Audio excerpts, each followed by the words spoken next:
Mati laki-laki dan perempuan kutangkap dan kuserahkan ke dalam penjara. Itu pengakuan Paulus. Ya, tapi kalau ambil satu ayat begini, bagaimana saya mau bisa bernarasi kan tidak jelas nih ayatnya kepada siapa? Kita harus baca satu perikopnya. Nomor 8-nya, waspadalah kepada penyesat yang datang kepadamu dengan memakai nama Yesus dan berkata, akulah Yesus, waktunya sudah dekat, jangan kau percaya. Tetapi sebelum semuanya itu, kamu akan ditangkap terlebih dahulu, dianiaya, diserahkan ke rumah ibadat, di penjara-penjara. Secara sistematis dalilnya jelas pun. Begini bang, di atas coba baca ayat sebelumnya, ada penyakit sampar, kelaparan, dan itu kita mau kaitkan ke dengan Paulus ini gimana ceritanya? Makanya harus baca selengkapnya dulu. Ini memang terjadi sebelum penyakit sampar terjadi, sebelum kemudian orang menimpa kelaparan dan seterusnya. Ingat saudara, ingat. Sebelum itu semua terjadi, terlebih dahulu murid-murid Yesusnya ini teraniaya dan seterusnya. Apa yang terjadi setelahnya kemudian? Aduh, Bang Alif, itu ayat surat apa itu? Sebelum terjadi orang perang, penyakit sampar, setelah kemudian Kristen ini, penyesat ini sudah memiliki pengikut, benar enggak di tengah-tengah Yerusalem itu ada penganiayaan dari pihak Katolik? Kutanya dulu saudara. Taurat dibakar habis, siapa yang membaca Taurat dibunuh, benar enggak terjadi? Setelah Paulus mengaku bertemu dengan Yesus. Terjadi kan? Apa dulu bang, itu saya tidak bisa memberikan narasi. Tidak bisa. Dengarkan. Romawi menguasai keadaan di Yerusalem. Apakah Romawi kemudian menghancurkan Yerusalem pada saat itu? Enggak. Bahkan Pilatus tidak mau menghukum Yesus kan. Tapi setelah Paulus menjadi paus di Roma, Yerusalem babak belur, hancur lebur. Peperangan terjadi di mana-mana, penindasan terjadi di mana-mana. Tanda-tanda yang dahsyat terjadi kemudian di tengah-tengah Yerusalem oleh orang-orang yang mengaku sebagai pengikut Yesus melalui tangan Paulus. Terjadi nggak itu? Pembantaian kepada orang Yahudi. Terjadi nggak? Jadi paman. Terjadi ratusan tahun. Sampai kepada sahabat Rasulullah berhasil mengusir orang-orang Roma dari Yerusalem. Itu fakta. Bahasnya per ayat lah bang. Tadi katanya satu perikop, sekarang per ayat. Saudara tidak akan pernah bisa lari kemana-mana. Saya menjelaskan secara sistematis loh padahal. Yesus mengatakan, waspadalah kepada penyesat yang datang kepadamu dengan memakai nama Yesus dan berkata, akulah dia, waktunya sudah dekat, jangan kau percaya. Akan terjadi perang di mana-mana, penyakit sampar, kelaparan, bla bla bla bla bla bla bla. Titik. Namun sebelum itu semua terjadi, terlebih dahulu kamu ditangkap, kamu disesah, kamu dipenjarakan dan seterusnya. Setelah itu terjadi, Paulus berjaya. Baca Matius 12 nomor 43 sampai nomor 45. Baca tuh. Ketika ada orang bertobat, keluar roh jahat pada dirinya. Roh jahatnya keluar, berjalan ke padang pasir, ke padang yang tandus, mencari pemberhentian, tapi tidak menemukan pemberhentian. Maka roh jahat itu kembali kepada orang yang bertaubat tadi. Setelah dia datang kepada orang yang bertobat tadi, bersih, tersapu bersih, dia keluar memanggil 7 roh jahat bersama dengan dirinya, masuk kembali kepada Paulus. 8 roh jahat masuk ke dalam Paulus, lalu Paulus kemudian jauh lebih jahat daripada sebelum ia bertobat. Apa kata Yesus? Dan ini juga akan berlaku terhadap angkatan jahat ini. Siapa angkatan jahat? Orang Farisi. Pilih-pilih nomor 3. Paulus mengaku, aku adalah orang Farisi. Angkatan jahat, sama dulu. Angkatan jahat, Matius 12, nomor berapa tadi itu? Nomor berapa itu kawan-kawan? Angkatan jahat. Nomor 38. 38. Sampai nomor 40. Angkatan jahat ini minta satu tanda. Dan tidak akan diberikan satu tanda, kecuali tanda Yunus. Sebab 3 hari 3 malam dalam perut bumi, demikian juga anak manusia 3 hari 3 malam di perut bumi. 30 perut ikan, begitu juga anak manusia dalam perut bumi. 3 hari 3 malam. Bangkit pada hari ketiga, itu adalah simbol angkatan jahat. Paulus ajarkan nggak? Paulus ajarkan nggak simbol angkatan jahat ini? Ajarkan. Makanya orang Kristen percaya kebangkitan pada hari ketiga. Padahal kebangkitan hari ketiga adalah tanda untuk orang jahat. Matius 12 nomor 38 sampai nomor 40. Ya, nggak bisa begitu lah diskusinya. Harus satu-satu bahasnya. Lalu loncat ke Lukas 21. Waspadalah kepada penyesat yang datang kepadamu dan memakai namaku dan berkata akulah dia, waktunya sudah dekat, jangan kau percaya. Akan terjadi bla bla. Namun sebelum itu terjadi, terlebih dahulu kamu disesat bla bla bla bla bla. Nah, siapa yang menyiksa dan menyesat kemudian murid-murid Yesus? Paulus. Setelah itu Paulus bertobat kan? Setelah Paulus bertobat, apa yang diajarkan kemudian? Apakah kebaikan? Enggak. Tuhan yang tadinya maha suci, maha tinggi, tidak serupa dengan apapun, dirubah oleh Paulus kemudian menjadi manusia. Jauh 2 kali lebih jahat daripada sebelumnya. Karena dia sudah kerasukan 8 iblis dalam dirinya. Coba, dari mana Paulus mendapatkan bisikan kalau hukum Taurat itu adalah kutuk? Dari mana Paulus mendapatkan bisikan kalau dengan mengatakan bahwa hukum Tuhan yang datang kepada Bani Israel itu adalah skubalon, tinja, sampah? Dari mana Paulus mendapatkan ilmu-ilmu itu? Untuk itulah Yesus mati agar dia bangkit menjadi Tuhan bagi orang yang mati maupun orang yang hidup. Dari mana Paulus mendapatkan ilmu-ilmu itu? Dari mana? Ya dari makhluk itu tadi yang datang kepadanya, yang bukan Yesus tapi ngaku Yesus. Waspadalah kepada penyesat yang datang kepadamu dengan memakai nama Yesus dan berkata akulah Yesus. Siapakah engkau? Akulah Yesus yang kau niaya. Yesus sudah mengatakan jangan kau percaya. Waduh, itu harus dibahas satu-satu bang, tidak bisa dicomot-comot begitu ayatnya. Nah, silakan Anda memulai. Kita sudah Silakan Anda memulai. Dari mana Anda ingin membuktikan? Akarnya adalah Anda harus mengakui dulu bahwa Yesus mengatakan akan muncul penyesat alias planos, iblis yang datang dengan memakai nama Yesus. Anda akui dulu itu. Ya pastinya, tapi harus dibaca sekarang. Nah, sekarang tolong tunjukkan di mana pernah datang penyesat memakai nama Yesus. Akulah Yesus. Selain yang datang kepada Ananias, Paulus, penulis Matius, dan juga kepada penulis Wahyu. Tolong tunjukkan di mana itu ada orang mengaku Yesus. Baik. Ingat Bung, ingat saudara, ini saya kasih gratis ilmunya. Galatia 1 Anda baca nomor 12, nomor 11, nomor 12. Aku menerima Injil bukan dari manusia. Yesus mengajarkan Injil sebagai manusia. Oke? Yesus mengatakan dirinya sebagai manusia. Paulus mengaku menerima Injil bukan dari manusia. Berarti bukan dari Yesus. 2 Yohanes 1 nomor 7. Siapakah penyesat itu? Bukankah dia yang pergi ke seluruh dunia yang tidak mengaku Yesus Kristus datang sebagai manusia? Siapakah antikristus itu? Yang tidak mengaku Yesus datang sebagai manusia. Wahai Paulus, ya paman, yang datang kepadamu manusia atau bukan? Galatia 1 nomor 12. Paulus mengatakan bukan. Tapi siapa? Yesus Kristus. Halo, 2 Yohanes 1 nomor 7. Barang siapa yang berkata Yesus Kristus datang bukan sebagai manusia, maka dia adalah penyesat. Dia adalah iblis. Baik.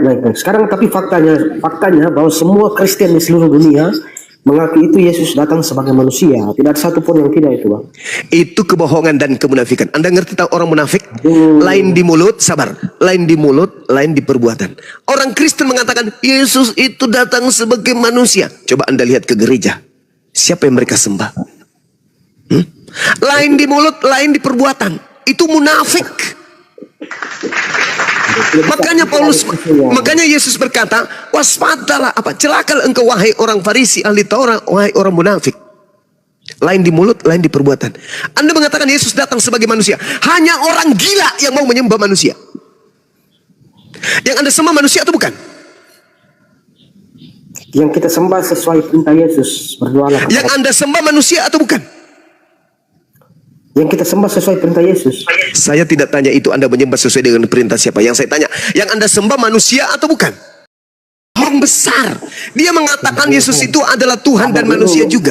Coba, berarti saudara Salon menggabungkan antara Yesus yang asli dengan Yesus yang palsu. Yesus asli manusia, Yesus palsu Tuhan. Dia gabungkan menjadi satu. Palsu dari mana kau itu, asal congor kayak gini. Coba kau tunjukkan kepada saya data di mana Yesus mengajarkan kalau dirinya itu adalah Tuhan. Di mana? Ha. Karena manusia Allah itu sendiri. Macet. Coba berani kali kau mengatakan memang dia adalah Allah itu Itulah sendiri. manusia Siapa yang juga. ngajarin? Dia Siapa yang ngajarin firman Anda seperti ini? menjadi manusia. Siapa yang ngajarin Anda kalau Yesus itu adalah Allah itu sendiri? Siapa yang ngajarin? Alkitab mengatakan Ah, itu itu sendiri. Alkitab. Yang mana yang Anda sebut itu di mana tertulis bahwa Yesus itu adalah Allah itu sendiri? Mana dalilnya? Mana? Susah kalau mau ngomong sama orang nggak pernah paham, susah. Udah, itu sudah tanda-tanda Anda mengalah. Udah, saya Loh, maklum. saya nggak mengalah. Ya sudah, Sebab kau tunjukkan di mana dalilnya Yesus itu adalah Allah itu sendiri. Di mana dalilnya? Yesus itu adalah Allah itu sendiri, firman Tuhan itu sendiri. Mana dalilnya? Firman menjadi manusia. Mana dalilnya? Inilah Ya, orang-orang yang harus manusia. diwaspadai. Siapakah penyesat itu? Bukankah dia yang pergi ke seluruh dunia yang tidak mengaku Yesus datang sebagai manusia? Dari mana kau bilang dia menyesat? Coba saya mau tanya. Yesus berkata, waspadalah kepada penyesat yang datang kepadamu dengan memakai nama Dia- Yesus. Dia mengajarkan bahwa siapa yang mengaku Yesus itu dia seorang manusia, dia itu orang Tuhan palsu. Sekarang pertanyaan saya, percaya tidak menurut Yesus akan datang Yesus palsu? Susah, nggak paham. Hancur persenatelo. Mana yang hancur? Orang nggak pernah. Sekarang saya tanya, percaya tidak saudara Yesus berkata akan muncul Yesus palsu? Dia nggak pernah bilang kayak gitu. Yesus palsu nggak ada. Lukas 21 nomor 8 yang kubacakan tadi samamu, percaya. Saya Dia lihat kata, Lukas 21. waspadalah kepada penyesat yang datang kepadamu Lukas dengan 21. memakai nama. Ayat Dengan berapa? 8. 8. Iya. Saya baca. Baca Silakan. sekeras-kerasnya. Waspadalah supaya kamu jangan disesatkan, sebab banyak orang akan datang dengan memakai namaku. Ya iya. Iya. Perumpamaan supaya jangan ada yang menamakan nama-nama Oke. mengakui namanya. Berarti penyesatnya memakai nama Kamu siapa? jangan salah memahami, jangan Penyesatnya datang memakai nama siapa? baca perikopnya, baca perikopnya. Permulaan penderitaan. Bang Salom sebentar. Saja kamu nggak paham ayat ini. Itu ayat jelas Janganlah banget kamu kok. mengikuti mereka yang mengaku Yesus. Begini Bang Salom. Penyesatnya datang dengan memakai nama siapa? Terus Dia katakan di situ janganlah kamu mengikuti mereka. Iya, mereka ini Siapa? penyesat ini menggunakan nama siapa? Mengaku Penyesat nabi ini dan- memakai nama siapa? Tidak ada nama Yesus di sini. Kamu Namaku. salah. Namaku. Tidak ada nama Yesus di sini. Namaku di situ siapa? Nama Yesus siapa? Kan gila kan? Siapa nama Presiden Soeharto? Kan gila namanya itu. Di situ Yesus berkata, waspadalah kepada penyesat yang datang kepadamu dengan memakai namaku. Namaku siapa? Namaku siapa? Alah, Yesus. kamu itu nggak Bang pernah Salom, paham. sebentar Bang Salom. Bang Salom izin. Begini.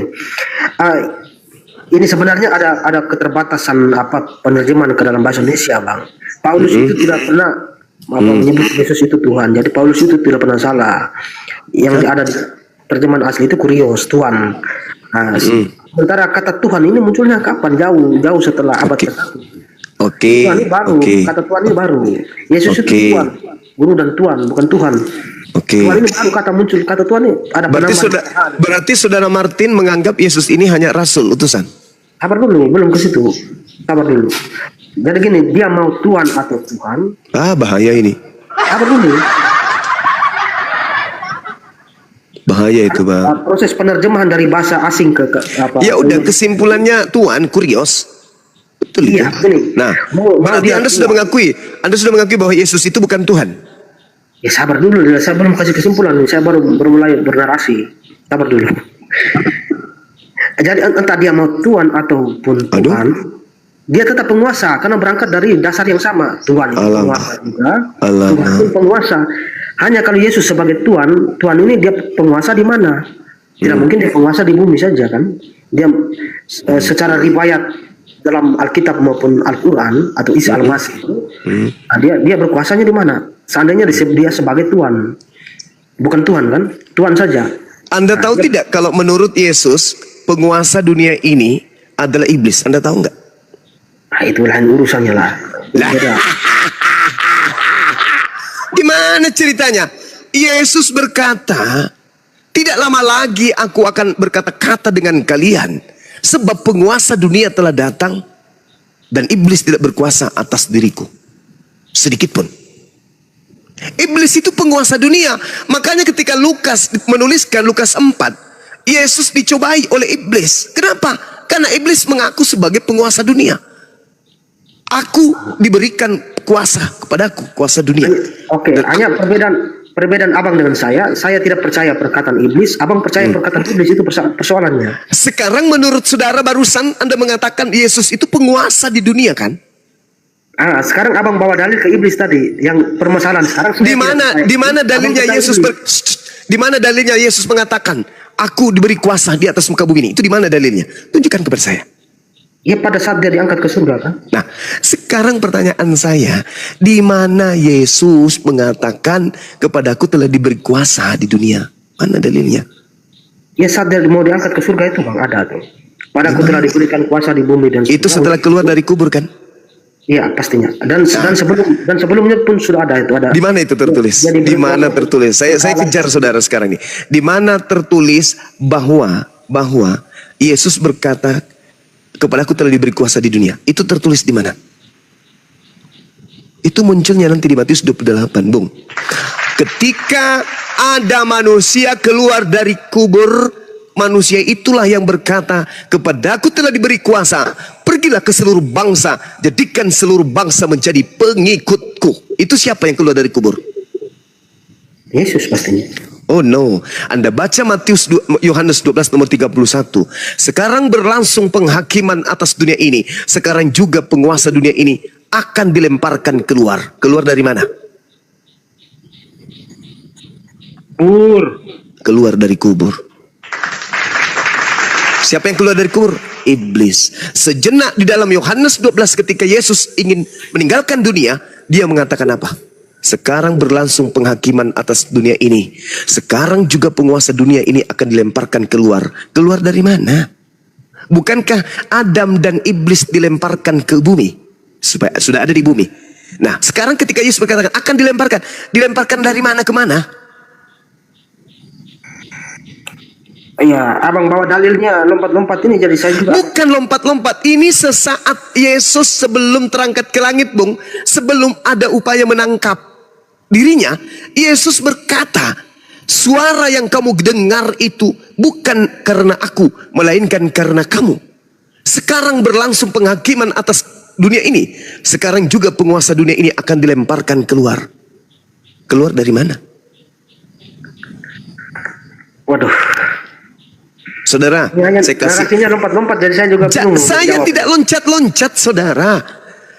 Anda yang tidak mau jujur menjawab, jawab aja. Iblis dimasukkan ke dalam kubur. Tertulis di Yesaya 14 nomor 15. Iblisnya dikatakan, sebaliknya ke dalam alam kubur aku masukkan engkau. Ke alam maut yang paling dalam aku masukkan engkau. Jadi iblis itu ada di alam maut, di alam kubur. Kemudian 2 Petrus 2 nomor 4, iblis itu dilemparkan ke dalam gua-gua yang gelap. Ingat saudara, ingat.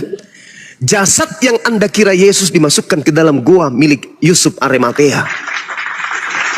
Yesus mengatakan angkatan jahat ini minta satu tanda, dan tidak diberikan tanda kecuali tanda keluar dari kubur pada hari ketiga. Siapa yang keluar dari kubur? Iblis. Siapa yang mengatakan kepadaku telah diberi kuasa? Iblis. Siapa yang merintahkan pergilah ke seluruh bangsa, jadikan seluruh bangsa menjadi muridku? Itu siapa? Iblis. Siapa yang menjadi banyak pengikutnya sekarang ini? Iblis. Kok tertawa? Bagaimana diskusinya malah begitu? Harus satu-satu lah. Terus baca sendiri. Anda harus mengakui bahwa apa yang saya sampaikan ini adalah kebenaran. Iya boleh saja, tetapi harus saya uji dulu. Itu kan lompat-lompat. Mari kita uji saudara. Mari kita uji. Mohon Anda gunakan akal sehat. Yesus di dalam Matius 15 nomor 24 mengaku, aku diutus hanya kepada domba yang sesat dari umat Israel. Matius 10 nomor 5 nomor 6, Yesus berpesan kepada ke-12 muridnya, jangan ke bangsa lain, tapi pergilah kepada dombaku yang hilang dari umat Israel. Itu pengakuan Yesus. Tolong tunjukkan di mana pengakuan Yesus sebelum ada orang keluar dari kubur bahwa dia diutus untuk seluruh bangsa. Tunjukkan. Ada dalilnya? Tak ada. Baik. Begini bang. Sepengetahuan saya, semua nabi tanpa terkecuali Itu tidak usah pakai Ke Yesus aja dulu. Yesus itu barusan yang ditanya Bang Juma itu aja dulu fokus. semua bang, semua tanpa terkecuali siapapun seorang nabi itu pasti akan diutus di suatu tempat saja. Nah, itu betul. Kemudian ajaran itu disebarkan oleh orang lain ke seluruh Oh, nggak bangsa. bisa, nggak boleh. Yesus berpesan kepada ke-12 muridnya jangan ke bangsa lain, nggak boleh. Yesus loh, ini yang asli Yesusnya. Jangan ke bangsa lain, itu yang asli. Sekarang yang keluar dari kubur berbeda. Kepadaku telah diberi kuasa, baik di langit maupun di bumi. Pergilah, jadikanlah seluruh bangsa menjadi pengikutku. Itu siapa? Kok bertentangan dengan Yesus? Sedangkan Yesus berkata, waspadalah kepada Yesus palsu yang datang kepadamu dengan memakai namaku dan berkata, akulah Mesias. Dia akan menyesatkan banyak orang. Nah sekarang mana Yesus yang mengikuti, yang memiliki pengikut banyak itu mana? Kristen kan? Maka pada endingnya Kebatas narasi begitu ya, siapapun bisa lah. Harus kita uji satu persatu dalilnya itu. Benar silakan. atau tidak? Yang mana yang Anda ingin uji? Yesus datang sebagai manusia. Paulus mengatakan dia menerima Injil bukan dari manusia. Uji aja itu. Siapa Yesus yang bukan manusia ini? Anda sendiri mengatakan dia manusia, Yesus manusia. Siapa Yesus yang bukan manusia ini? Yang datang kepada Paulus siapa?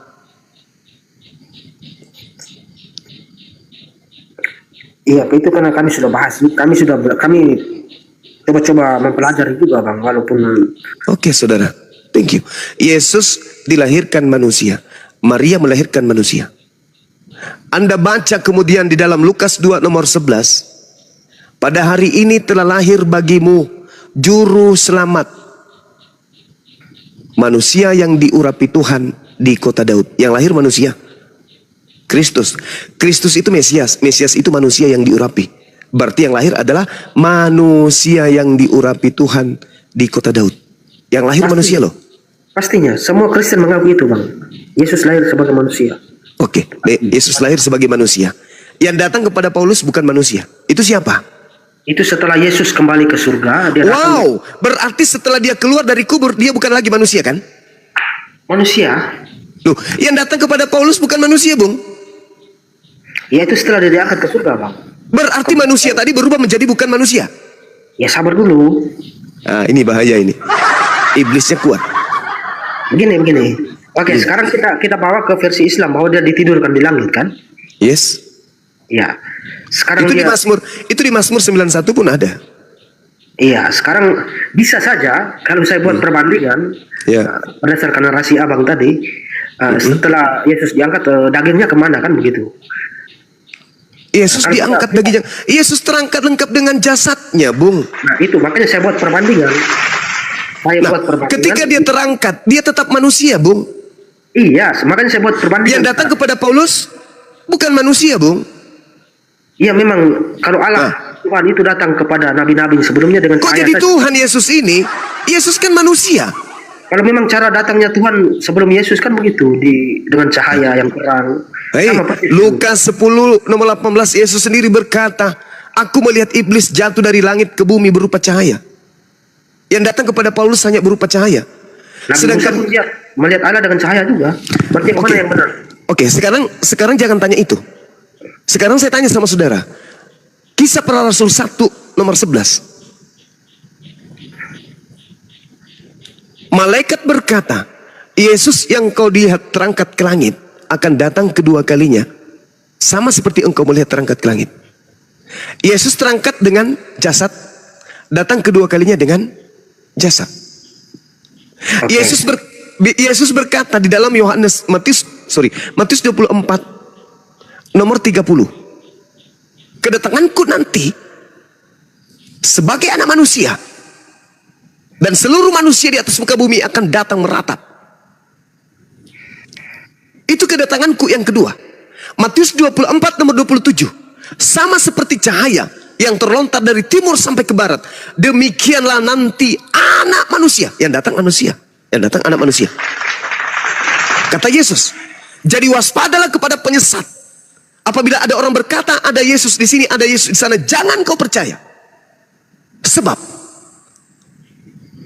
Yesus palsu dan nabi palsu akan datang melakukan banyak mujizat dan sekiranya menyesatkan orang pilihan juga. Camkanlah aku sudah mengatakannya terlebih dahulu kepadamu. Jadi ketika ada orang berkata ada Yesus di padang gurun, ada Yesus dalam bilik, jangan engkau percaya, sebab sama seperti cahaya bersinar dari timur sampai ke barat, demikianlah kedatangan Anak Manusia yang kedua kalinya. Matius 24 nomor 23 sampai nomor 27. Jangan percaya kalau ada orang berkata ada Mesias di sini. Jangan percaya kalau ada berkata ada Yesus di sini. Itu kata Yesus. Datang Kristen percaya. Iya, baik. Nah, kesimpulan akhir Bang. Yesus datang sebagai manusia untuk yang kedua kalinya. Dan malaikat pun mengatakan itu. Yesus pun mengatakan itu. Dua kekuatan mengatakan Yesus datang sebagai manusia. Sedangkan Paulus datang kepadanya makhluk aneh yang bukan manusia, tapi mengambil nama Yesus. Ingat pesan Yesus, waspadalah kepada iblis yang datang kepadamu dengan memakai nama Yesus dan berkata akulah Kristus. Ingat Galatia 1 nomor 11-12. Aku menerima Injil bukan dari manusia, tapi dari pernyataan Yesus Kristus. Sejak kapan Yesus bukan manusia? Dia duduk di samping kanan Bapa sebagai anak manusia. Dia datang kedua kalinya datang sebagai manusia. Dia menghakimi sebagai manusia. Sejak kapan dia berubah menjadi bukan manusia? Ya, ini Anda tidak perlu kemudian menanggapi saya. Silakan Anda renungkan. Di sini sudah mau hampir masuk waktu subuh. Anda tinggal renungkan saja. Saya sedikit pun tak menghujat, tak menistakan. Saya hanya membaca dalil sesuai dengan kitab suci saya. Wa iyad'una illa syaitanam marina. Yang Kristen sembah tak lain dan tak bukan adalah iblis yang durhaka, yang terkutuk. Demikian dari saya, saudara. Silakan Anda renungkan, silakan Anda pikirkan. Tidak ada paksaan dalam belajar. Belajarlah, semakin belajar Anda akan sampai kepada kebenaran itu. Saya kira begitu sahabat-sahabat sekalian. Terima kasih atas waktu yang diberikan kepada saya. Mudah-mudahan edukasi yang saya berikan ini bisa memberikan tambahan ilmu kepada saya pribadi dan juga kepada teman-teman yang mendengarkan. Iya, izin ya. Izin. Sebenarnya ini tema yang sama. Ini sudah saya diskusikan dengan teman Islam yang lain. Sebenarnya, tapi kita bahasnya satu persatu, Bang. Bukan tadi yang Bang Zuma ini narasikan itu kan sudah dipersiapkan sebelumnya, tinggal dinarasikan saja ayat-ayat yang sudah dikumpulkan tanpa mendengarkan dari kami, gitu loh.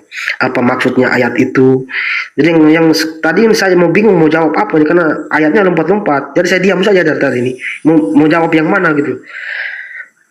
Jadi harus bahasnya satu persatu. Kita kira-kira kita keluarkan semua ayat-ayat dari perkataan Yesus sendiri yang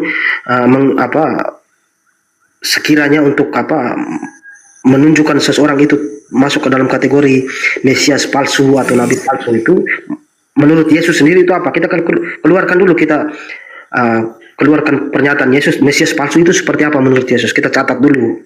Terus kita ambil dari ayatnya Paulus, ketika Paulus bertemu cahaya itu, kira-kira masuk dalam kategori Mesias palsu menurut Yesus atau tidak? Jadi begini Bangku, jadi gini Bang Martin, itulah PR Anda, bagaimana dengan pesan Bang Zuma tadi, itu PR Anda dan Anda renungi. Jadi saran kami ini saran dan petuah dari kami, bacalah Bibelmu dan kau pahami, agar kau dalami dan mengerti, karena selama ini kau tidak mencari bukti.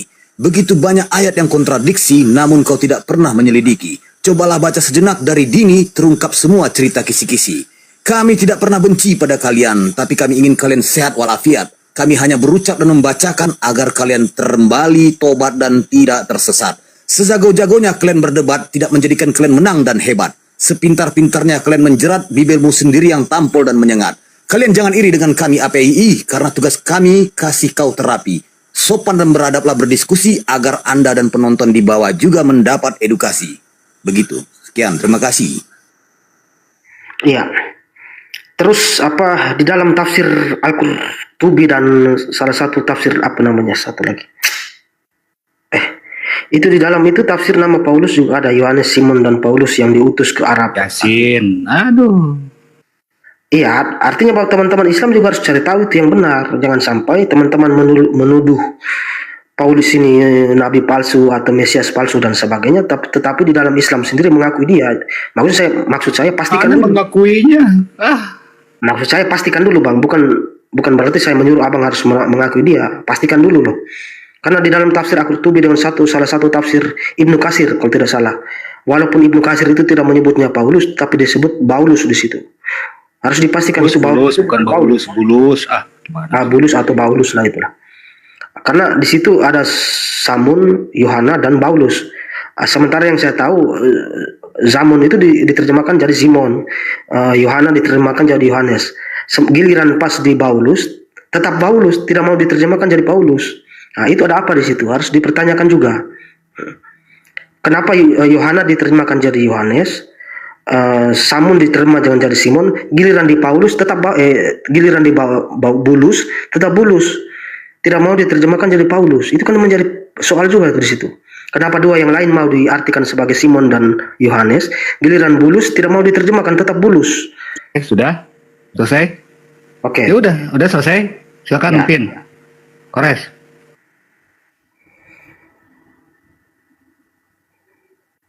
Karena yang menerjemahkan jadi Paulus ini bukan main-main itu tafsir itu, bukan kaleng-kaleng itu. Bulus itu, Bang Martin, Bang Kris, kalau diterjemahkan ke bahasa Indonesia itu artinya akal. Kalau disambungkan berarti akal bulus. Artinya akal bulus itu adalah apa coba? Penipu. Aduh, Bang Kores? bahaya menjelaskan. Bahaya. Bener itu. Jadi, Kores itu mau jawab. oh ini gua ini masuk. Oh iya, sip. Kores, lu jawab. Kok bahaya sih? Aduh, abang menjelaskan ini hati-hati sekali. Sebentar, Saya udah hati-hati tanya Bang Kores. sebentar Gampang ayat itu di jawabnya. Al-Quran. Karena dua Gak rasul. nerima dia akal bulus. Sebentar. Ayat Al-Quran, tafsiran di Al-Quran yang lu Ya, bawakan. begini. Kok di ayat Al-Quran sih? Ya, masuk Bang Kores. Begini, Paulus itu datangnya ketiga setelah dua orang itu didustakan oleh orang-orang setempat. Justru datang orang ketiganya untuk meyakinkan orang setempat bahwa dua orang yang sebelumnya itu benar-benar adalah rasul. Sementara abang katakan di sini Oh ini yang di surah ini ya, surah Yasin itu ya. Yasin 15. Itu. Ah itu kan di berikutnya itu kan nanti ada gempa tuh, mati semua orang-orangnya di situ. Nah itu di Antioquia kayak gitu nggak? Oh aluh langsung onani otak dia. Coba dibaca terus ayatnya itu. Itu ada gempa itu. Ya nggak? Baca, Boleh. baca terus. Nah itu waktu Paulus ke mana tuh? Ke Damaskus atau Antioquia atau mana lah rumahnya si Paulus itu? Iya, Gempa nggak di iya. situ? Coba dibaca terus Yasin coba. Sebentar. Anjir, gua baru masuk langsung udahan. Poinnya di situ bahwa Yasin. Terusin sama lu, menuju di subuh. Ya, iya poinnya di situ kalau Paulus di sana. Nah itu gempa nggak kotanya dibaca dong terus. Sabar dulu, jangan ke sana Ya dulu. baca. Poinnya di Loh, Yasin. jadi nggak gempa, jadinya nggak gempa. Jadi ya ayat yang itu terus gitu loh, Tin. masih di surah Yasin, di surah yang sama itu.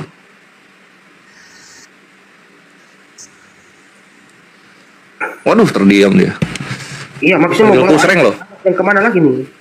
Ini terus ini baca terus ke bawahnya itu sampai di 25 itu ada itu. Kan itu ceritanya panjang itu di surah Yasin itu. Kami mengutus utusan berikutnya, kan gitu. Nah, kalau menurut abang 3 utusan itu dari mana tuh? 3 utusan itu dari nggak tahu ya, nggak ada di ayatnya siapa. Intinya kisah yang diberikan di situ adalah Allah itu maha pengasih. Jadi ketika orang masih bebal, maka Allah akan memberikan utusan yang lainnya untuk mengingatkan. Sampai nanti nggak ada kesempatan, maka azab neraka lah yang didapat. Nah, cuman di zaman Nabi, per zaman Nabi Muhammad, azab itu kan sudah nggak di ini lagi. Sudah nggak ditangguhkan lah sampai nanti hari penghakiman. Gitu. Nah, cuma di zaman sebelum Nabi, kalau misalnya ingkar kepada Tuhan, azabnya langsung di dunia itu juga, di saat itu juga gitu. Makanya di surat jangan kayak gini dong. Itu Yasin 14 itu bukan Yohanes 10:30 gitu. Yang 1 sampai ke 46-nya dibuang begitu saja di Kristen gitu. Kalau dalam Al-Qur'an surahnya itu dibaca semua gitu loh. Bang Pera tidak boleh jawab begitu sebagai seorang apologet Islam.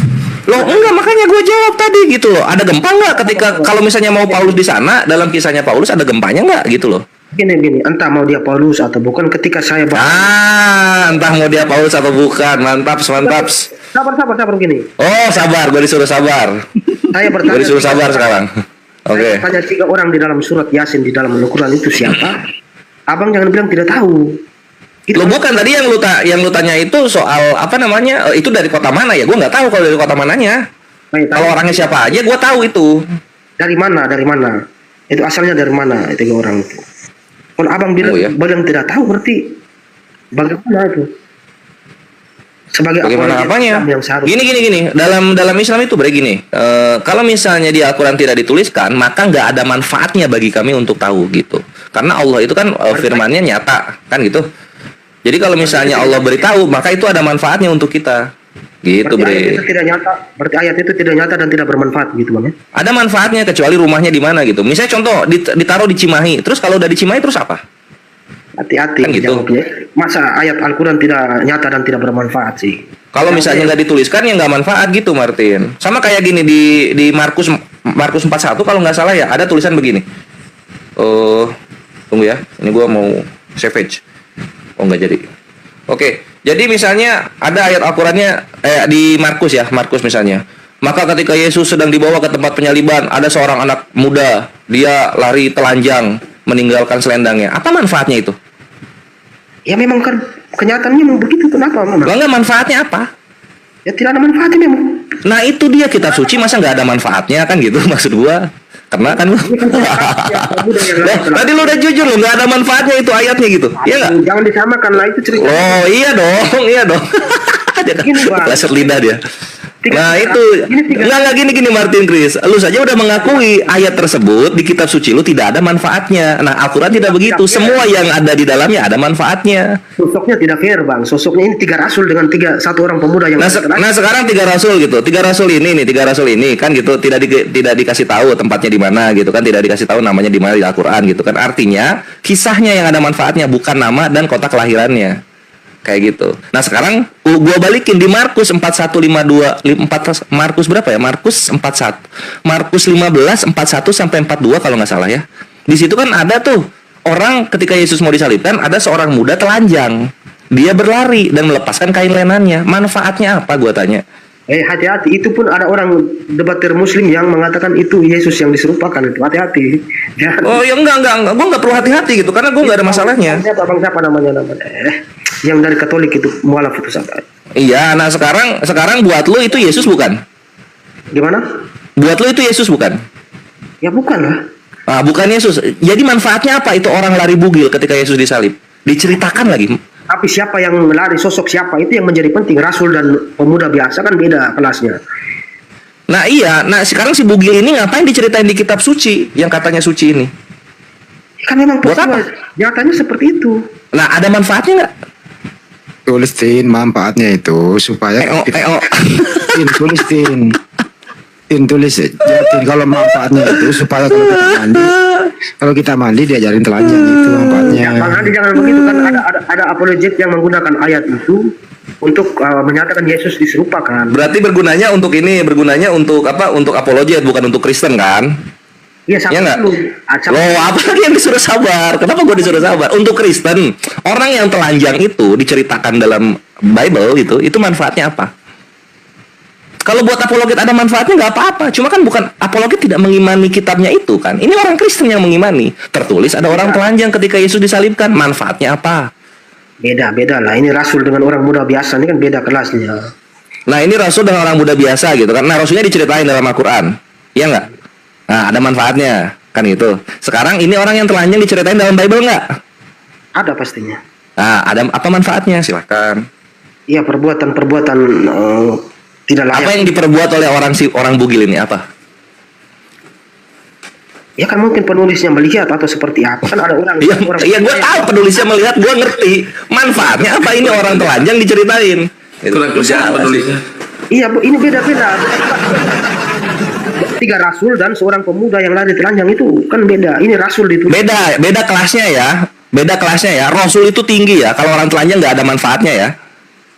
Ya pastinya, buat apa juga. Buat apa juga dituliskan gitu. Itulah bedanya Al-Quran yang banyak manfaatnya ketika dituliskan dengan Bible yang banyak hal-hal tidak bermanfaat dituliskan. Itu intinya. Walaupun ada apologet Islam yang menggunakan dalil pemuda yang lari telanjang itu adalah Iya. Yesus yang berubah wajah. Iya gitu. Kalau kayak gitu kan artinya Kristen mengimani apa yang dikatakan apologet itu kan? Ya enggak lah. Lo kan terus kenapa sembunyi di apologet, Bre? Gue agak bingung dengan Sama apologet bertentangan narasi di situ. Lo iya karena gini, kalau kita udah ke ranah Bible itu tafsir bebas untuk Islam. Oh gitu. Iya, itu tafsir bebas untuk Islam Berarti- karena bukan kitab yang kami imani. Berarti Bang Para menuduh Bang Suma sedang menafsir bebas tadi ya? Lah itu tafsiran bebas untuk Gurunda, Bre. Oh ya, tafsir bebas berarti. Aduh. Iya, dan alhamdulillah tafsiran bebasnya Gurunda banyak menyebabkan orang-orang Kristen bersyahadat kan gitu. Yang penting bukan saya yang bilang, Bang Para yang bilang tadi. Ya iya sama, lu juga ketika bilang kitab lu nggak bermanfaat kan itu Martin Chris yang bilang, bukan gua. Tidak apa-apa.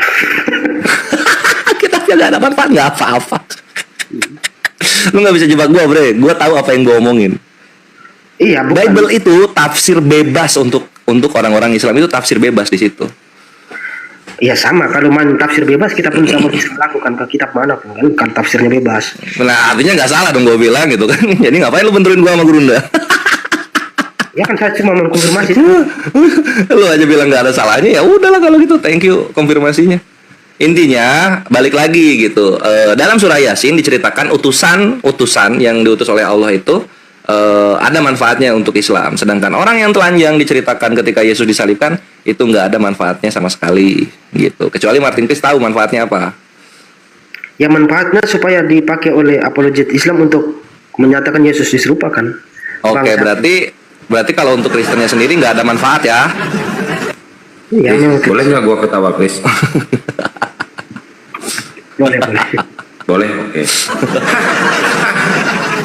Udah gitu aja ketawanya. Iya. Jadi coba yang tuduhan-tuduhan seperti tadi yang Bang Suma lontarkan, coba kita sekali-sekali kita bahas satu persatu lah. Tadi kan kita Mau bahas tuduhan-tuduhan sekarang, mau ganti topik ya? Nggak mau lagi soal manfaat kitab suci nggak? semuanya bermanfaat, tetapi yang Ya udah, kalau ada manfaatnya itu orang yang telanjang diceritain manfaatnya apa? ya tidak. Kalau kita Dengerin. Anjay. Lagi lab, weh. Ya itu bukan lagu, itu Mobile Legend Victory gitu. Tapi kalau menurut saya si Chris ini kalau dibawa ke pengadilan dia kena hukum loh, Bang Koles, si Chris ini. kenapa? Iya loh, kitab suci sendiri dibilang nggak ada manfaatnya aja, Bu. Enggak, bukan Main itu. di mana nih? Dia udah menuduh, si Chris ini udah menuduh si Chris. Kebohongan publik. Apa? Soal apa? Lu udah menuduh Yesus Tuhan lu. Kalau Siapa yang Assalamualaikum kayaknya ini, Waalaikumsalam warahmatullahi. Kayak ini Martin Chris kenapa suaranya beda ya? Ini Martin Chris yang beda ya? Atau sama sih? Martin Chris setahu gue dia ngomongnya lemes, nggak cepet, lambat. Ya mungkin terpengaruh situasi kayaknya. Iya, aroma magis nih room ini nih. Oh, ini Martin Chris yang sama ya? Iya. Sama. Oh, oke lah. Ya udah, jadi apa tadi mau bahas yang mananya Gurunda ini? Iya, soal tuduhan kepada Paulus tadi itu kan kita Tuduhan kepada Paulus gitu kan? Tuduhan kepada Paulus. Tuduhannya apa aja menurut lu? Kok tuduhan sih, kan tadi Gurunda baca dalil di situ kan? Kok dibilang tuduhan ya? Iya, saya anggap tuduhan karena dalil. Ya dicomot-comot dari satu ke satu terus dikaitkan. Itu yang dicomot itu rumput, gandum, atau ayat yang dicomot itu? Ya biasanya dicomot-comot kan, ambil satu. Iya, yang dicomot Gurunda ini apa gitu loh? Apa? Gandum, rumput. Kita mulai ulang saja lah, kita mulai ulang pelan-pelan. Ayat yang Enggak kalau misalnya lu bahas yang apa yang soal Paulus sama Gurunda, ya nanti aja besok lagi sama Gurunda gitu. Kalau sama yang lain beda lagi. Gini Martin Chris gini. Kalau sama gue gini deh. Nanti gantian nama Alfi ya, atau yang lain. Kores mainnya cepet soalnya. Kita main analogi dulu ya. Jadi Martin Chris bayangkan di arah timur dan barat ini jalan raya persimpangan, ada seorang pengendara mobil. Dia membawa mobilnya kecepatannya 180 km per jam gitu kan. Itu udah tergolong ngebut. Di arah berseberangan itu ada pengendara motor. Dia membawa motornya kecepatan 155 km per jam gitu. Sampai di persimpangan jalan, ini dua-duanya mungkin oleng atau ngantuk atau gimana gitu, habis ajeb-ajeb. Jadi tidak melihat itu persimpangan gitu, dan tidak melihat bahwa ada kendaraan lain di seberang mereka. Sehingga terjadilah adu banteng di perempatan itu. Kena terjadi kan, terpelanting itu yang pengendara motor. Puluhan meter ada gitu kan. Bluk. Nah, yang mobil juga nggak kalah parah. Dia keluar dari mobilnya lewat jendela depan gitu. Gluk gitu kan, terguling lah ini berdua. Terkapar parah di situ kan. Posisi sepi. Lalu kemudian ada warga melihat, ini dua-duanya parah nih. Oh, ada dua korban laka lintas gitu kan. Parah ini. keadaannya dan tidak. Oh, laka lintas. Oh iya, laka lantas gitu, parah dan banyak darah berceceran di antara dua korban ini gitu kan. Ayo kita panggil ambulan, kata warganya. Panggillah ambulan ini oleh warganya. Nah, ketika ambulan dipanggil, ambulan ini ternyata datang 4 hari kemudian. Si ambulan ini 4 hari kemudian baru datang ambulan ini. Nah, menurut Martin Kris, korban kecelakaan ini yang 2 orang ini, pengendara mobil dan pengendara motor, itu selamat nggak ketika ambulannya datang 4 hari kemudian? Iya, tergantung.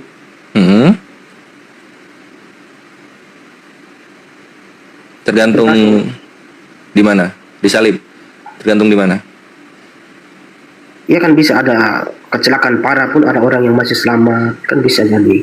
Kan saya Iya. Nah, menurut Kris, ketika korban kecelakaan yang gue ceritakan tadi dijemput oleh ambulannya 4 hari kemudian ke tempat kejadian perkara kecelakaan itu, menurut Martin Kris selamat nggak ini 2 orang ini? Kalau menurut saya peluang ambulans itu kecelakaan juga ada. Iya. Karena abang bertanya yang kemungkinan itu masih terlalu banyak kemungkinan itu. Iya, makanya gue nanya kemungkinan yang menurut Martin Kris, kalau misalnya masih hidup kenapa, kalau misalnya ya matilah kenapa gitu. Jawab aja, nggak ada ini kok, nggak ada ini pertanyaan terbuka. Jadi jawabannya esai. Langsung ke poin saja lah. Ya udah, makanya jawab dulu. Poinnya itu datang dari jawabannya Martin Kris. Kalau dialog sama gue tuh ini berkembang kok. Gue nggak maksa. Bisa saja mobil itu pakai pengaman, bisa. Iya, sayangnya kan udah berdarah-darah ini dua-duanya. Jadi jawabannya apa? Kalau ambulannya datang 4 hari kemudian. Iya kan tidak menutup kemungkinan ada orang yang lewat di 1-2 hari sebelumnya sebelum ambulans itu datang bisa menyelamatkan juga kan. Oh, jadi nah itu kayak gitu juga bisa loh. Jadi ketika ambulannya datang 4 hari kemudian ada orang yang menyelamatkan dia lebih dulu kayak gitu ya. Kayak gitu. Jadinya mati nggak tuh kalau misalnya ada orang yang menyelamatkan dia lebih dulu? Iya kan tidak bisa ada jawaban pasti di sini, masih ada kemungkinan. Ya makanya menurut Martin Kris kemungkinan yang paling buruknya apa? Kalau selama 4 hari itu tidak ada yang lewat menolong, berarti kalau dengan kecepatan kecepatan apa dulu nih? Kecepatan kilometer per jam, yang mobil 180, yang motor 155 per jam. Iya.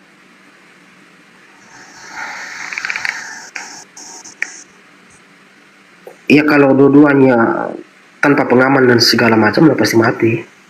Mati ya. Nah, kalau misalnya yang kayak begitu aja mati, Martin Kris, ini Yesus datang abad pertama, sedangkan Adam yang jatuh ke dalam dosa sudah mati 4.000 tahun kemudian, itu gimana cara nyelamatinnya, my bre? Gimana, Bang? Gimana?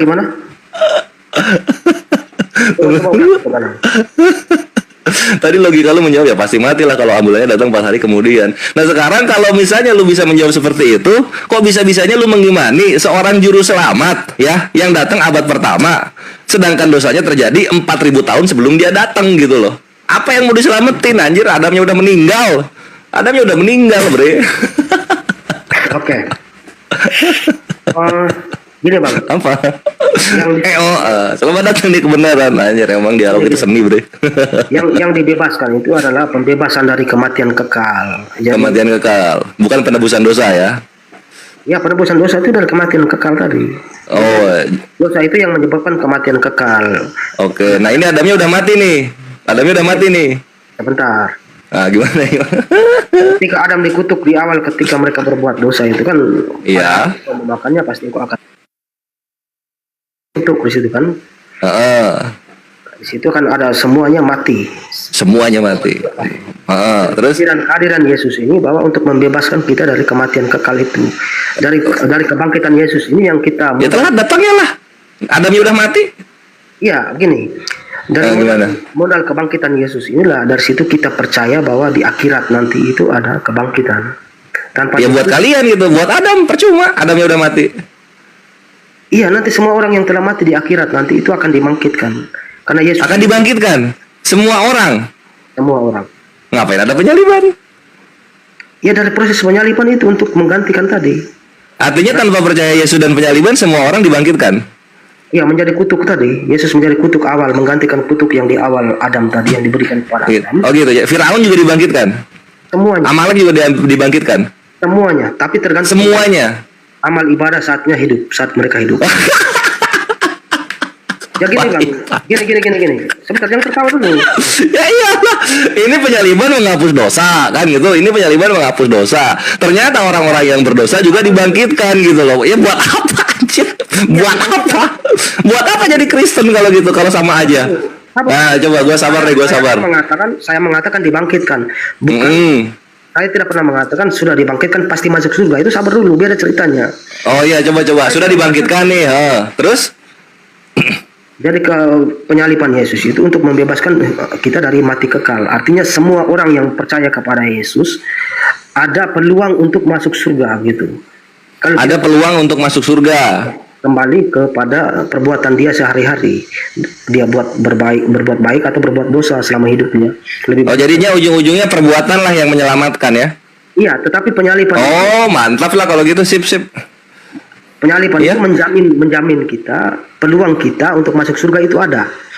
Oke, jadi bukan menjamin keselamatan ya, tapi menjamin kebangkitan. Iya pastinya. Oke, mantap Martin Chris ya. Tidak percaya Yesus. Itu diingat ya kawan-kawan Kristen yang di bawah, penyaliban itu menjamin kebangkitan, bukan menjamin keselamatan. Kalau keselamatan dari amal Ibadah pastinya lah. iya amal ibadah. Martin Chris terpapar Islam beliau kawan-kawan. Tetapi kalau mantap. tidak percaya Yesus sebagai Tuhan dan Juru Selamat, ya sama saja. Tidak ada gunanya. Kalau misalnya percaya Yesus sebagai pegawai negeri sipil, selamat nggak? Ya pastinya tidak lah. Tidak ya, oke. Kalau percaya Yesus sebagai anak Maria, selamat nggak? Tidak cukup. Tidak cukup gitu. Kalau percaya Yesus sebagai Allah, Tidak cukup juga. jadi harus percaya Yesus sebagai apa? Ya harus percaya dia mati dan dibangkitkan supaya dasar kita untuk percaya akan kebangkitan itu ada kan. Oke. Tidak percaya penyaliban dan kebangkitan, abang percaya kebangkitan itu dasarnya apa? Nah itu dasarnya apa percaya kebangkitan itu coba? Ya Yesus sendiri yang mempraktikkan ada kebangkitan. Dia mati 3 hari Heeh. dan bangkit. Itu Bangkit. dasar kita. Nah itu dasar dia bangkit ini gimana? Ini kita udah beda topik lagi, Ikhwan ya. Ini soal kebangkitannya Yesus sekarang. Nah, ini perhatikan deh. Perhatikan seninya nih. Oke, Yesus ini bangkit ya. Menurut Martin Chris percaya dan mengimani Yesus bangkit ya. Iya. Nah, oke. Dari perkataan Yesus. Oh, di mana Yesus bilang dia bangkit? Oh, ya, apa pertanyaannya ini? Dia ngebling. Gini, Martin Chris mengimani dan percaya mati bahwa Yesus ini bangkit ya. Pastinya lah. Pastinya. Oke. Martin Chris percaya Yesus bangkit ini dari perkataan Yesus atau dari mana? Dari para saksinya kan. Dari para saksinya. Oke, siapa saksi yang melihat Yesus bangkit? Yang pertama malaikat. Ketika Maria dan beberapa orang masuk ke dalam, tidak ada orang lagi di dalam kubur itu. Tiba-tiba Tidak ada orang. malaikat datang memberitahukan bahwa siapa yang kamu cari, itu dan sebagainya. Malaikat itu bersaksi bahwa dia sudah bangkit. Itu salah satunya. Oh jadi saksi kuburan